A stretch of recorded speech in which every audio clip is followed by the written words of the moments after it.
नमस्ते बच्चों। कक्षा 11वीं राजनीतिक विज्ञान में जो अपना अध्याय 2 चल रहा है, भारतीय संविधान में अधिकार, इस विषय के ऊपर अपन अध्ययन कर रहे हैं।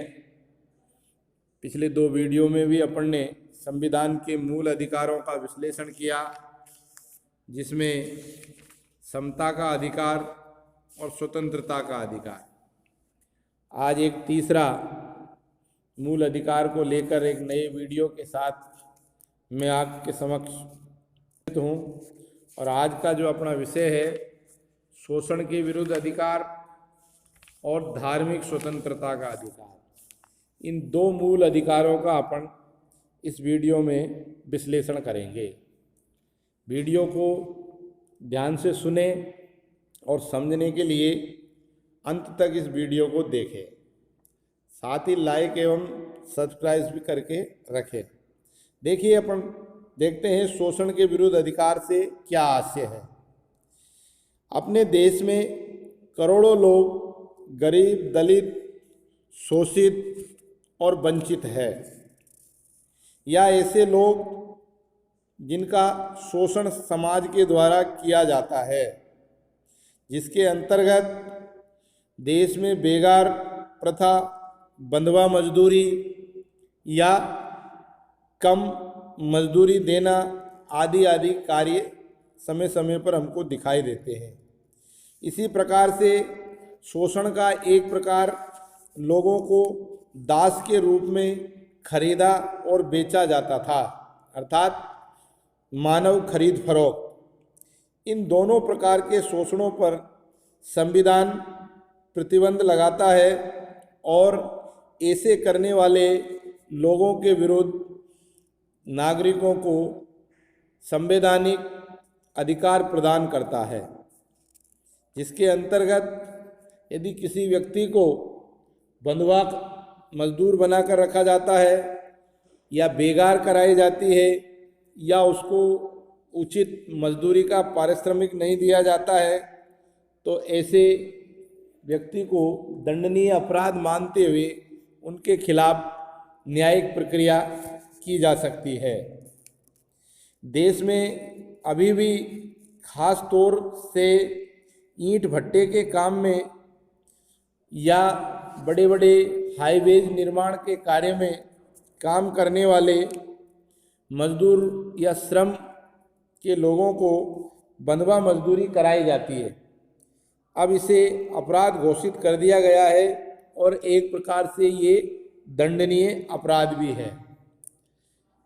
इस आधार पर अपन कह सकते हैं कि समाज में किसी भी असहाय व्यक्ति, शोषित, पीड़ित, गरीब, ऐसे व्यक्तियों को उसकी मजबूरी का फायदा उठा करके उसके साथ उसको बंधक बनाना और अनैतिक प्रकार से उसको कार्य कराना और उसका उचित पारिश्रमिक नहीं देना, ये सब प्रक्रिया शोषण के अंतर्गत आती है।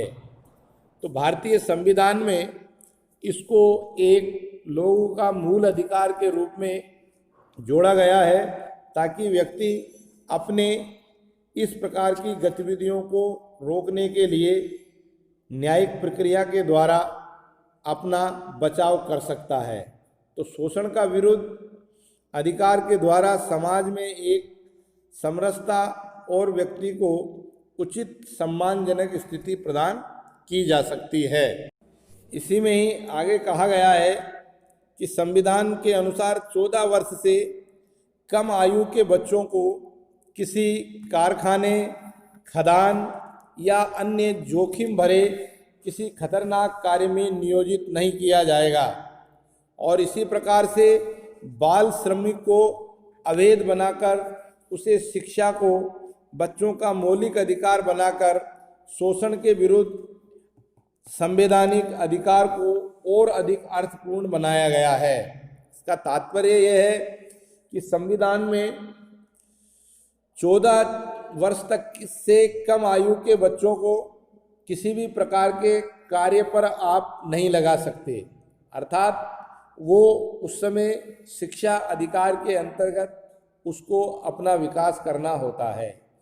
14 वर्ष से ऊपर की आयु का अगर कोई व्यक्ति है और वो कार्य करता है तो उसको भी ऐसे जोखिमपूर्ण स्थान पर श्रम नहीं करवाया जा सकता, वो भी एक वैधानिक पाबंदी के अंतर्गत आता है, ताकि व्यक्ति का जीवन सुरक्षित रह सके और वह अपनी शोषण से मुक्ति प्राप्त कर सके। अब चौथा अधिकार आता है धार्मिक स्वतंत्रता का अधिकार। इस अधिकार के अंतर्गत जैसा हम सब जानते हैं कि भारत एक धर्मावलंबी देश है और यहाँ पर सभी धर्मों के लोग निवास करते हैं, इसलिए सभी की धार्मिक भावनाएं सुनिश्चित बनी रहे, इसके परिप्रेक्ष्य में भारतीय संविधान में इस धर्म को स्वतंत्रता का एक मौलिक अधिकार बनाया गया है और इसके अंतर्गत प्रत्येक व्यक्ति को अपनी पसंद के धर्म का पालन करने का अधिकार है और इस स्वतंत्रता को वह लोकतंत्र का प्रतीक माना जाता है। इतिहास की दृष्टि से अगर हम देखते हैं तो दुनिया के अनेक देशों के शासकों और राजाओं ने अपने अपने देश की जनता को धर्म की स्वतंत्रता का अधिकार नहीं दिया है। शासकों से अलग धर्म को मानने वाले लोगों को या तो मार डाला गया है या उनको वैसा ही धर्म अपनाने के लिए विवश किया गया है। वे शासक द्वारा मान्य धर्म को स्वीकार कर ले। अतः लोकतंत्र में अपनी इच्छा के अनुसार धर्म का पालन करने की स्वतंत्रता को हमेशा बुनियादी सिद्धांत के रूप में स्वीकार किया गया है।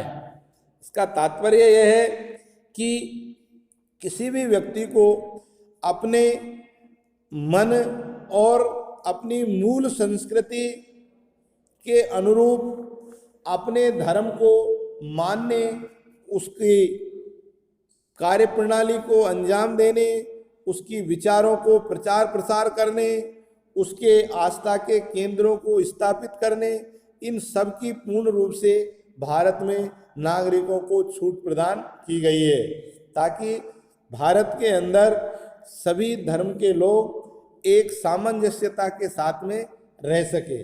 शासकीय धर्म किसी संविधान में कोई निर्धारित नहीं किया गया है। शासन का, प्रशासन का ये दायित्व है कि वो सभी धर्मों का समान रूप से आदर करे और नागरिकों को अपने मन और इच्छा के अनुसार धार्मिक गतिविधियां का संचालन करने की ठीक प्रकार से अनुमति प्रदान करे और उनके इस धार्मिक स्वतंत्रता के अधिकार की रक्षा करे, ताकि कोई भी व्यक्ति धर्म के मामले में अपने स्वतंत्र विचारों को आदान प्रदान कर सकता है। इस प्रकार से सभी धर्मों के आदर की जो भावना भारतीय संविधान में है वो एक महत्वपूर्ण अधिकार है। जिस प्रकार से एक धर्म से दूसरे धर्म में परिवर्तन के लिए मनाने का अधिकार भी शामिल है, लेकिन कुछ लोग धर्म परिवर्तन का विरोध करते हैं। उनका मानना है कि धर्मांतरण भय या लालच के आधार पर कराए जाते हैं, जबकि भारतीय संविधान भी जबरन धर्म परिवर्तन की इजाज़त नहीं देता। वे हमें केवल अपने धर्म के बारे में सूचना प्रसारित करने का अधिकार देता है, जिससे हम दूसरों को धर्म की ओर आकर्षित करें।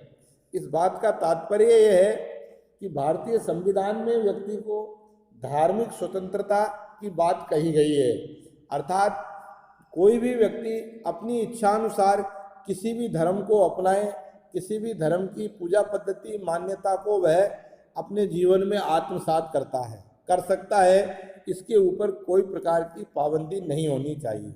लेकिन साथ ही ये जो धर्म परिवर्तन की बात है, ये लोभ लालच और ताकत के बल पर नहीं होनी चाहिए। ये व्यक्ति की आत्म सुरक्षा की दृष्टि से या व्यक्ति के आत्मचिंतन का स्वतः निर्णय होना चाहिए। इसके ऊपर किसी प्रकार का लालच नहीं होना चाहिए, अर्थात धर्म परिवर्तन का निर्णय व्यक्ति की स्वैच्छिक आधार पर होना चाहिए। इसलिए इसको कहा गया है कि धार्मिक स्वतंत्रता का अधिकार।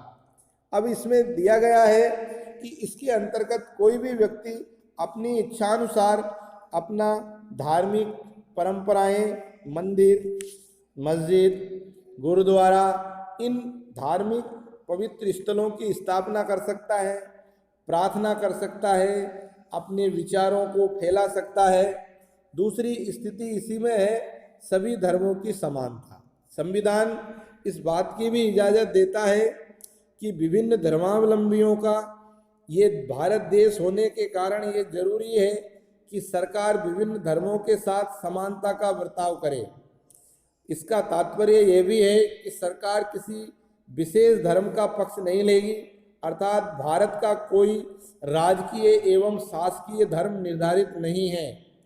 भारत के राष्ट्रपति, प्रधानमंत्री, न्यायाधीश या अन्य किसी भी सार्वजनिक पद पर कार्य करने के लिए हमें किसी धर्म विशेष का सदस्य होना आवश्यक नहीं माना गया है।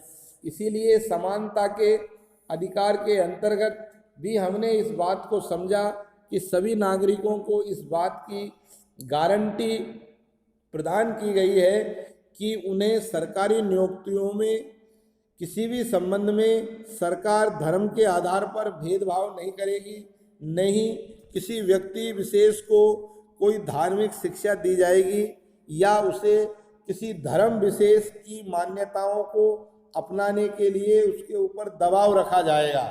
आदि आदि सभी प्रावधानों को भारतीय संविधान में कोई स्थान नहीं दिया गया है।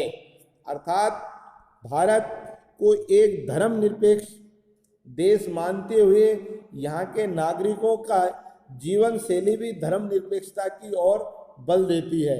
अतः हम कह सकते हैं कि संविधान के मूल अधिकारों में धार्मिक स्वतंत्रता का जो अधिकार है वो एक व्यक्ति की आस्था और उसकी सामाजिक और जातिगत परंपराओं को निभाने में पूर्ण रूप से छूट प्रदान करता है।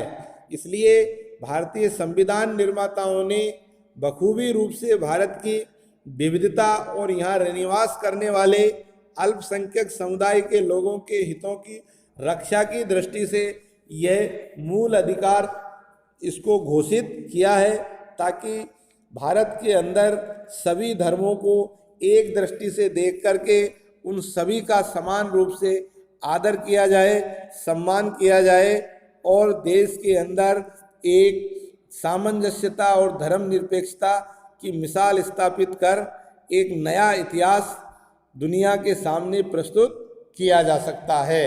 और वो कार्य भारतीय संविधान बखूबी रूप से निभा भी रहा है।